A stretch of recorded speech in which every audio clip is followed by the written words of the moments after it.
Hello साथियों, आप सभी का बहुत बहुत स्वागत है हमारे इस यूट्यूब चैनल जीएस भाई कुणाल सिंह में। और दोस्तों, आज हम लेकर आए हैं बिहार पुलिस के प्रैक्टिस सेट, जो कि बार बार बिहार पुलिस के एग्जाम में देखने को मिलता है। और साथियों, यहाँ पे आपको ऐसा प्रश्न दिया जाएगा जो करीब 4-5 क्वेश्चन बिहार पुलिस के एग्जाम में देखने को मिल सकता है। तो साथियों, आप लोग वीडियो में लास्ट तक बने रहिएगा और जो भी प्रश्न का आपको उत्तर मालूम होगा आप लोग कमेंट में जरूर बताइएगा। और लास्ट में दोस्तों, आप लोग ये बताइएगा कि आपका टोटल कितना प्रश्न सही हुआ है। तो हमारा पहला प्रश्न है दोस्तों, स्टार्ट करते हैं हम। निम्नलिखित में से किसे स्वर्ग से उत्पन्न सेना नायक कहा गया है? स्वर्ग से उत्पन्न सेना नायक किसे कहा गया है साथियों? तो रॉबर्ट क्लाइव को आप लोग याद रखिएगा। ऑप्शन बी जो है आपका राइट आंसर है साथियों। ऑप्शन बी आपका राइट आंसर है, रॉबर्ट क्लाइव। आप लोग याद रखिएगा। अगला प्रश्न है साथियों आपका दूसरे नंबर का, प्रसिद्ध बारदोली किसान आंदोलन का नेतृत्व किसने किया था? प्रसिद्ध बारदोली किसान आंदोलन का नेतृत्व किसने किया था? तो सरदार वल्लभ भाई पटेल ने किए थे। तो ऑप्शन सी जो है साथियों आपका राइट आंसर है। सरदार वल्लभ भाई पटेल, जब ये बारदौली किसान आंदोलन हो रहा था तो यहीं पर महिलाओं ने इन्हें सरदार की उपाधि दी। सरदार की उपाधि सरदार वल्लभ भाई पटेल को बारदौली किसान आंदोलन के दौरान महिलाओं ने इन्हें उपाधि दी। और साथियों, एक प्रश्न और आता है कि मूल अधिकार का मांग किसने किया? यह भी सरदार वल्लभ भाई पटेल ने किया। और साथियों, भारत में रियासत एकीकरण सरदार वल्लभ भाई पटेल ने किया था। रियासत एकीकरण, रियासत एकीकरण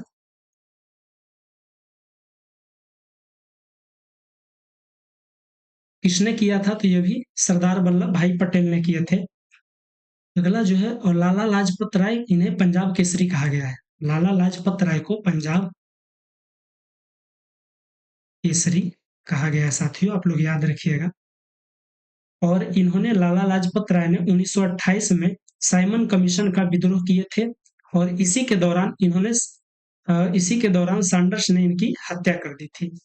साइमन कमीशन के विरोध करने गए थे, इसी के दौरान इन्हें लाठी से मारकर इनकी हत्या कर दी गई थी।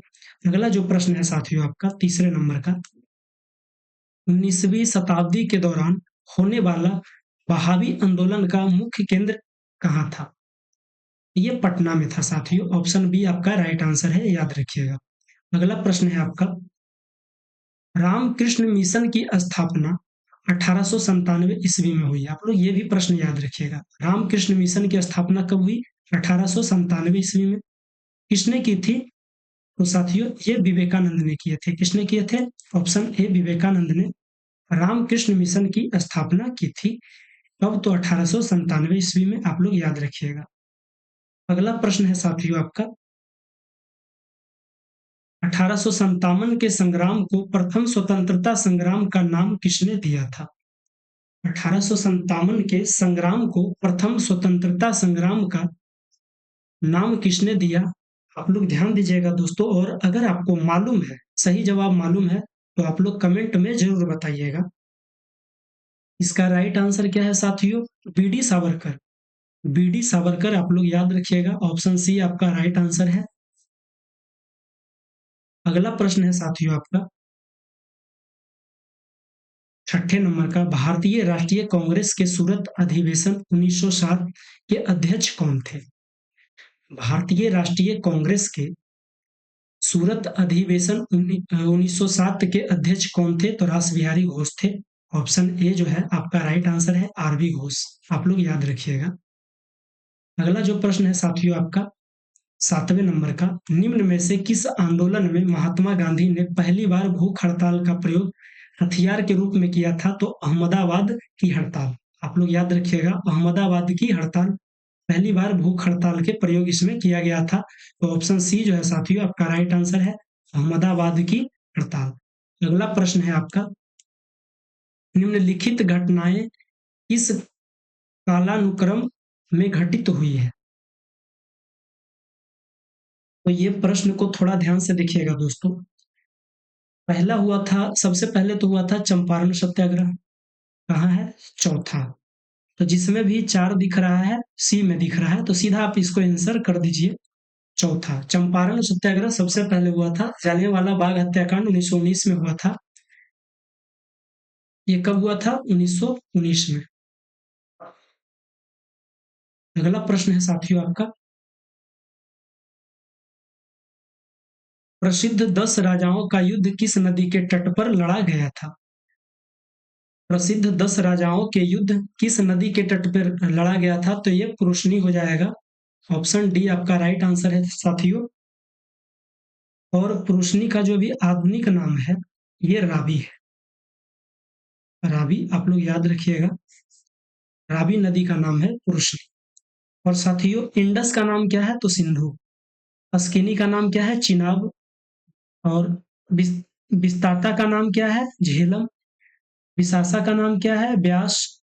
और सतोड़ी का नाम क्या है? तो सतलज। आप लोग इस बात को याद रखिएगा। अगला प्रश्न है आपका साथियों 10वें नंबर का, भागवत धर्म का ज्ञात सर्वप्रथम अभिलेख साक्ष्य किसका दोस्तों? तो आपका राइट आंसर हो जाएगा बेशनगर का गरुड़ स्तंभ। बेशनगर का गरुड़ स्तंभ आपका राइट आंसर है। अगला प्रश्न है साथियों आपका 11 नंबर का। और दोस्तों, अगर आपने अभी तक हमारे चैनल को सब्सक्राइब नहीं किया है तो कृपया करके आप हमारे चैनल को जरूर सब्सक्राइब कर लीजिए, और अच्छा लगे तो दोस्तों के पास भी शेयर जरूर करिए। कह रहा है दोस्तों, सिंधु घाटी के लोग विश्वास करते हैं मातृशक्ति पे। माता पे वो लोग बहुत विश्वास करते थे, तो ऑप्शन डी जो है आपका राइट आंसर है, मातृशक्ति। अगला प्रश्न है साथियों आपका, बौद्ध धर्म का विभाजन हीनायन तथा महायान में किस संगति में हुआ था? बौद्ध धर्म का विभाजन साथियों हीनायान हीनयान तथा महायान में किस संगति में हुआ था? ये चतुर्थ बौद्ध संगति में हुआ था। कब हुआ था साथियों? चतुर्थ बौद्ध संगति में। तो ऑप्शन डी जो है आपका राइट आंसर है। अगला प्रश्न है साथियों आपका, मगध शासक बिंबिसार का चिकित्सक कौन था? तो जीवक। ऑप्शन सी आपका राइट आंसर है दोस्तों, जीवक। अगला प्रश्न है दोस्तों, आप अगर अभी तक हमारे चैनल को नहीं सब्सक्राइब किए हैं तो कर लीजिए, और डेली बिहार पुलिस के ऐसे ही तैयारी करते रहिए। कह रहा है दोस्तों, चंद्रगुप्त मौर्य ने सेल्यूकस को किस वर्ष में पराजित किया था? हमारा प्रश्न कह रहा है, चंद्रगुप्त मौर्य ने सेल्यूकस को किस वर्ष में पराजित किया था? तो साथियों आपका राइट आंसर है 305 ईसा पूर्व में। 305 ईसा पूर्व में पराजित किया था। अगला प्रश्न है आपका, मौर्य वंश के पश्चात किस वंश का राज स्थापित हुआ था? तो शुंग वंश का। ऑप्शन डी आपका राइट आंसर है। किस वंश का हुआ था? शुंग वंश का। आप लोग याद रखिएगा साथियों। और शुंग वंश के संस्थापक कौन थे दोस्तों? तो देवभूति थे। कौन थे? देवभूति। आप लोग याद रखिएगा, देवभूति। देवभूति शुंग वंश के संस्थापक थे। आप लोग इसे जरूर याद रखिएगा। और मौर्य वंश के संस्थापक कौन थे? चंद्रगुप्त मौर्य। चंद्रगुप्त मौर्य। मौर्य वंश के संस्थापक कौन थे? चंद्रगुप्त मौर्य। आप लोग याद रखिएगा साथियों।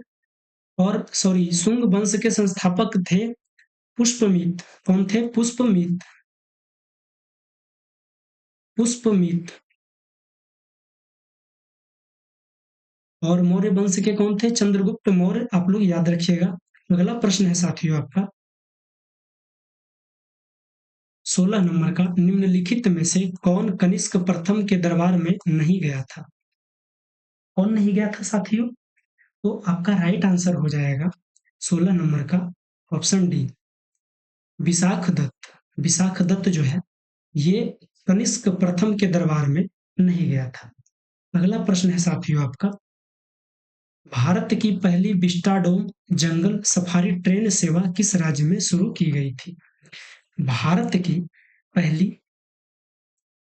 विस्टाडोम जंगल सफारी ट्रेन की सेवा जो है किस राज्य में शुरू की गई थी? तो ये यूपी में की गई थी दोस्तों, यूपी में, उत्तर प्रदेश में। का राइट आंसर क्या है साथियों? उत्तर प्रदेश। आप लोग याद रखिएगा। अगला प्रश्न है साथियों आपका, संघ लोक सेवा आयोग का नया अध्यक्ष किसे नियुक्त किया गया? संघ लोक सेवा आयोग का नया अध्यक्ष किसे नियुक्त किया गया? ये जो है डॉक्टर अजय कुमार को, ऑप्शन बी जो है आपका राइट आंसर है, डॉक्टर अजय कुमार। अगला प्रश्न है साथियों आपका 19 नंबर का, किस भारतीय खिलाड़ी ने एशियाई कुश्ती चैंपियनशिप 2025 में स्वर्ण पदक जीती है? किस भारतीय खिलाड़ी ने एशियाई कुश्ती चैंपियनशिप 2025 में स्वर्ण पदक जीती है? तो आपका राइट आंसर हो जाएगा ऑप्शन डी, मनीष भानवाला। मनीष भानवाला आपका राइट आंसर है साथियों। अगला प्रश्न है आपका, एचडीआई मतलब ह्यूमन डेवलपमेंट ईडेन 2025 में दुनिया भर के 193 देश में भारत का कौन सा स्थान मिला है? तो 130वां कौन सा मिला है? 130वां, ऑप्शन ए आपका राइट आंसर है साथियों। आप लोग इसे याद रखिएगा, एचडीआई में कौन सा स्थान मिला है? 130वां। और प्रेस में दोस्तों, प्रेस मीडिया, प्रेस में कौन सा स्थान है दोस्तों? 151वां। और शांति में शांति में जो है दोस्तों 116वां स्थान है। और खुशहाली में 118वां, खुशी में 118वां। और पहला में नॉर्वे है, आप लोग याद रखिएगा। और अपना देश का 118वां नंबर खुशहाली में है। और भूख में 105वां, भूख में साथियों, भूख में 105 नंबर पे है। पर्यावरण में 176 नंबर पे, पर्यावरण में 176 नंबर पे है। और साथियों जलवायु में, आप लोग बताइए, कमेंट में बताइए, कुछ तो बताइए, जलवायु में 10वां नंबर पे है। कितना पे है? 10वां। अगला प्रश्न है साथियों आपका, आप लोग ये सारे बात याद रखिएगा, इससे प्रश्न पूछते हैं, ठीक ना। अगला प्रश्न है साथियों आपका 21 नंबर का, दुनिया का पहला पूर्णतः नवीनीकरण ऊर्जा से चलने वाला शहर कौन सा होगा? तो अमरावती, ऑप्शन ए आपका राइट आंसर है साथियों। और जो गांव होगा दोस्तों, गांव कौन सा होगा? मोढेरा। कौन सा गांव है? गांव जो है वह है मोढेरा। 100% सोलर से, ठीक ना, 100% सोलर से चलने वाला जो गांव है वो है मोढेरा। और शहर जो है वो अमरावती है। और यूटी कौन है? यूटी जो है वो दीव है। और मंदिर जो है यही का मंदिर है, मेढोरा का सूर्य मंदिर, सूर्य मंदिर। और एयरपोर्ट जो है कोचीन का है। एयरपोर्ट कौन है? कोचीन।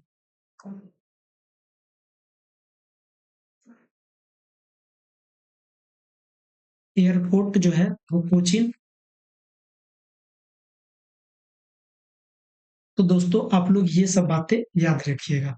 अगला प्रश्न है आपका 22 नंबर का, किन्हें हिंदी के लिए रामनाथ गोयनका पुरस्कार 2025 दिया गया? और ये जो पुरस्कार है साथियों, ये पत्रकारिता के क्षेत्र में दिया जाता है।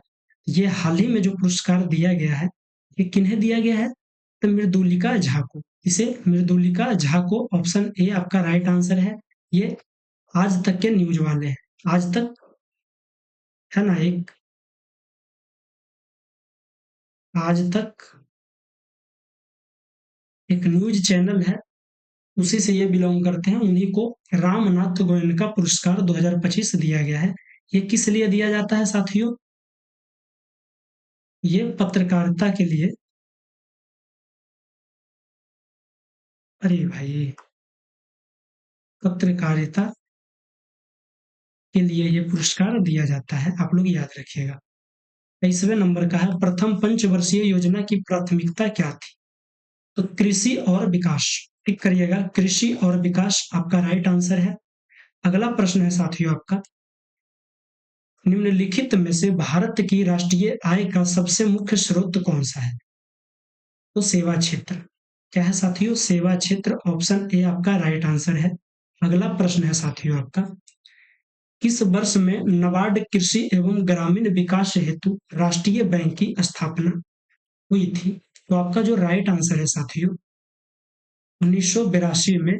ऑप्शन बी जो है आपका राइट आंसर है। अगला प्रश्न है 26 नंबर का, भारतीय जीवन बीमा निगम की स्थापना कब हुई? ये हुई दोस्तों 1956 में। ऑप्शन ए आपका राइट आंसर है। एलआईसी जो है, भारतीय जीवन बीमा निगम की स्थापना कब हुई? तो 1956 में। आगे आप लोग याद रखिएगा।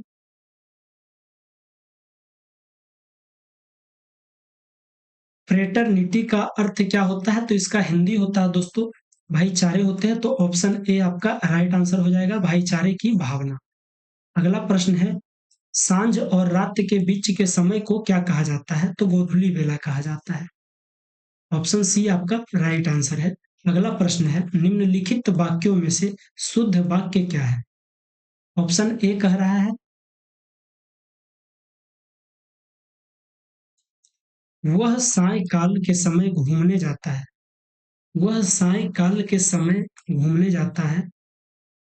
समय नहीं होना चाहिए। काल के बाद समय, वह सायंकाल के समय पर घूमने जाता है। वह सायंकाल के समय घूमने जाता है। वह सायंकाल घूमने जाता है। मतलब कह रहा है, वह सायंकाल के समय पर घूमने जाता है, और वह सायंकाल के समय घूमने जाता है, और वह सायंकाल घूमने जाता है, मतलब वह शाम में घूमने जाता है। तो ऑप्शन डी जो है आपका राइट आंसर है। अगला प्रश्न है साथियों आपका, निम्नलिखित में से भद्र शब्द का तद्भव भला हो जाएगा। ऑप्शन ए हो जाएगा आपका राइट आंसर। अगला है, भारत डब्ल्यूएचओ का सदस्य देश कब बना? ये 12 जनवरी 1948 को बना था। ऑप्शन ए आपका राइट आंसर है। अगला प्रश्न है, रॉकेट का कार्य प्रणाली का सिद्धांत आधारित है संवेग के संरक्षण। ऑप्शन ए जो है साथियों आपका राइट आंसर है, और ये न्यूटन के तीसरे नियम पे ये काम करता है। थर्ड लॉ, न्यूटन के थर्ड लॉ पे ये काम करता है, संवेग के संरक्षण पे। 33 नंबर कह रहा है, निम्नलिखित में से कौन आनुवांशिकी के जनक के रूप में जाने जाते हैं? तो आनुवांशिकी के जनक के रूप में किन्हें जाना जाता है दोस्तों? तो आप लोग याद रखिएगा, इसका राइट आंसर मेंडल हो जाएगा। Option D. साथियों, अगर आपने अभी तक हमारे चैनल को सब्सक्राइब नहीं किए हैं, तो आप लोग हमारे चैनल को सब्सक्राइब कर लीजिए और अपने दोस्तों के पास जरूर शेयर करिए, और कितने सही हो रहा है आप लोग कमेंट में जरूर बताइए। अगला है साथियों आपका, ग्रंथि जो शरीर का तापमान बनाए रखती है वह है। मतलब कौन सा ग्रंथि है जो शरीर का तापमान बनाए रखती है? तो यह है हाइपोथैलेमस। कौन सा ग्रंथि है? हाइपोथैलेमस। ऑप्शन सी जो है आपका राइट आंसर है। अगला प्रश्न है साथियों आपका, निम्नलिखित धातुओं में से कौन सा एक अम्ल चश्म नहीं बनाती है? निम्नलिखित कुछ धातु दिया गया है जिसमें से अम्ल चश्म नहीं बनाती है, यानी जिसपे जंग लगता है, ठीक ना? तो वो राइट आंसर क्या हो जाएगा? ऑप्शन डी, लोहा पे। लोहा में भाई जंग लगती है, ठीक ना? प्लास्टर ऑफ पेरिस का सूत्र जो है साथियों, CaSO4 हाफ H2O होता है। तो कहाँ पे है? ऑप्शन बी में है साथियों, CaSO4 into half H2O। Option B आपका राइट आंसर है। ठोस कपूर से कपूर वाष्प बनने की प्रक्रिया कहलाता है ऊर्ध्वपातन। ऊर्ध्वपातन। तो ऑप्शन डी आपका राइट आंसर है। ब्लीचिंग पाउडर में कौन सा रासायनिक यौगिक होता है? तो कैल्शियम ऑक्सीक्लोराइड होता है। क्या होता है ब्लीचिंग पाउडर में साथियों? कौन सा रासायनिक यौगिक होता है? तो कैल्शियम ऑक्सीक्लोराइड होता है। ऑप्शन बी आपका राइट आंसर है। अगला प्रश्न है, निम्नलिखित में से कौन मछली नहीं है? जो स्टार फिश है साथियों, ये मछली नहीं है। तो ऑप्शन ए आपका राइट आंसर है। अगला प्रश्न है, टमाटर में लाल रंग का कारण क्या है? Lipo lycopene. क्या है? लाइकोपीन आपका राइट आंसर। ऑप्शन बी हो जाएगा। आप लोग इसे याद रखिएगा। अगला प्रश्न है साथियों आपका, मानव शरीर में सर्वाधिक प्रचुरता से पाया जाने वाला तत्व कौन सा है? तो ऑक्सीजन है। क्या है साथियों? ऑक्सीजन। ऑप्शन सी आपका राइट आंसर है। अगला प्रश्न है आपका, रक्त का थक्का बनने में रक्त का थक्का बनने में साथियों फाइब्रोने फाइब्रोनोजीन का फाइब्रिन के परिवर्तित में भाग लेने वाला एंजाइम जो होता है वो होता है थ्रोम्बिन। क्या होता है? थ्रोम्बिन। ऑप्शन सी जो है आपका राइट आंसर है। अगला प्रश्न है आपका, पृथ्वी के प्रति मिनट औसत रक्त प्रवाह कितना होता है? 1200 सीसी। ऑप्शन बी आपका राइट आंसर है। अगला प्रश्न है साथियों आपका, प्रकाश संश्लेषण में कौन सा प्रकाश सबसे अधिक प्रभावकारी मतलब अधिक प्रभावकारी होता है? तो लाल रंग। लाल रंग का जो प्रकाश होता है ना सुबह का, ठीक ना, ये सबसे ज्यादा प्रभावकारी होता है। और सबसे कम कौन होता है दोस्तों? बैगनी, ठीक ना। अगला जो है, थायराइड ग्रंथि की खराबी किसके कमी के कारण होता है? ये आयोडीन के कमी के कारण होता है। ऑप्शन सी जो है आपका राइट आंसर है। और दोस्तों इसी के कारण एक घेघा रोग होता है। आयोडीन के कमी के कारण घेघा रोग होता है। 46 में है, एल्जाइमर रोग में मानव शरीर का कौन सा अंग प्रभावित होता है? तो ये मस्तिष्क होता है। ऑप्शन बी जो है आपका राइट आंसर है। अगला प्रश्न है साथियों आपका, वॉशिंग मशीन का कार्य जो है वो सिद्धांत है अपकेंद्र केंद्र नंबर पे। ऑप्शन ए जो है आपका राइट आंसर है। तो दूध से मतलब कि दही से मक्खन निकालना, ये भी जब उसमें मथा जाता है तो ऊपर की ओर आता है साथियों। तो वो भी जो हो जाएगा, अप मतलब हो जाता है ऊपर, अपकेंद्र बल के द्वारा हो जाता है। तो वॉशिंग मशीन का कार्य किस सिद्धांत पे कार्य करता है? तो अपकेंद्रण के द्वारा। अगला प्रश्न है आपका, लोहे की सुई लोहे की सुई पानी की सतह पर किस कारण से तैरते रहती है? लोहे की सुई जो है वो पानी की सतह पर किस कारण से तैरते रहती है? ऑप्शन ए कह रहा है पानी के उत्प्लावन के कारण, बी कह रहा है पृष्ठ तनाव के कारण, सी कह रहा है श्यानता के कारण, डी कह रहा है गुरुत्वाकर्षण के कारण। तो आपका राइट आंसर हो जाएगा साथियों ऑप्शन बी, पृष्ठ तनाव के कारण। अगला प्रश्न है 49 नंबर का, मरीजों के पेट के अंदर का परीक्षण करने हेतु डॉक्टर द्वारा प्रयुक्त एंडोस्कोप निम्नलिखित में से किस सिद्धांत पर कार्य करता है? तो भाई ये प्रकाश सकल आंतरिक परावर्तन करता है ना, एक्सरे छोड़ता है, ठीक ना, एक्सरे।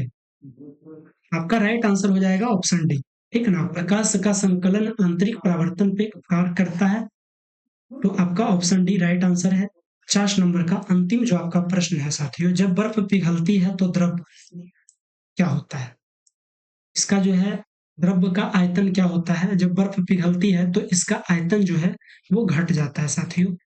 ऑप्शन बी आपका राइट आंसर है। इसका आयतन क्या है? घटता है। तो साथियों आज